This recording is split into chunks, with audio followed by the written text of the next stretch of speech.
That's why I want to make a call to the mayor and JP Smith to be part of negotiations to resolve the matter. I know that since the national minister has been here, they have not been part of that. And indeed, the major conflict here is between the taxi association and the city. If those two don't come on the table, we're not going to be resolving this matter. We'll be wasting our resources and diverting our concentration of dealing with crime. Western Cape is one area that has been getting green for us for a very long time. We've been reducing crime here and all that. But since it started, there's been a head of upsurge. I was looking at the figures of the weekend. People here have been dying, and the car hijacking and everything has come back. That is besides the taxi industry. So the sooner they resolve, and everybody must come down on his high horse, and everybody must swallow his pride, everybody must stop arrogance. And this is happening not at the expense of those people that are refusing to resolve the matter. They are well, they stay where things are calm, they drive their cars, they go to school. But people that are suffering is an ordinary black child that can't go to school. 750 of them, 17,000 teachers can't go to school. Women pregnant, they walk 35 kilometers.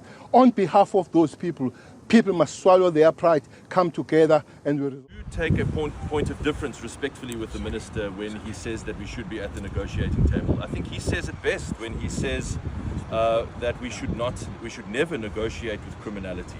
The fact is that the people that we are negotiating in a negotiating room, in a conference room, are the same people whose members are out in the streets causing incredible violence and mayhem, disruption to our city, and even murder. We remember specifically Officer Kwinana, who passed away this weekend at the hands of this taxi mafia. Now, it is not our approach, and we do not believe it is the right policy anywhere in South Africa that you negotiate with people who are threatening you with violence and who are perpetrating violence right outside the door of the negotiating room. We don't believe that that's a good policy. The minister, I must just deal with taxis, but I see that the minister is dealing with zamas in Gauteng. He's dealing with construction mafia elsewhere. It would never be right for him to sit down with those people to negotiate when they are killing his police officers and killing members of the public in the streets. That can never be a good message for our country. Our message should be, our united message from government minister should be that violence is the last thing that you ever do if you want to speak to government sensibly around a table.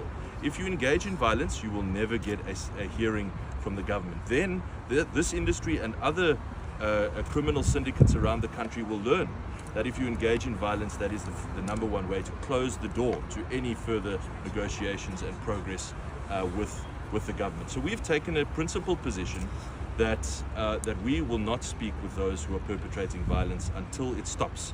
Now, I think the firm position we have taken has already shown that it is the right position, because we have this peace and quiet this morning, albeit only for 10 or 12 hours. We have it because the taxi industry knows they will get nothing from government, no answer whatsoever, so long as this violence continues. I think, Minister, that is the message we should be sending to criminals all over our country, whether they be in organized taxi businesses or in zamas or indeed in any other industry that we are trying to deal with in terms of violent crime. You negotiate with criminals, we won't.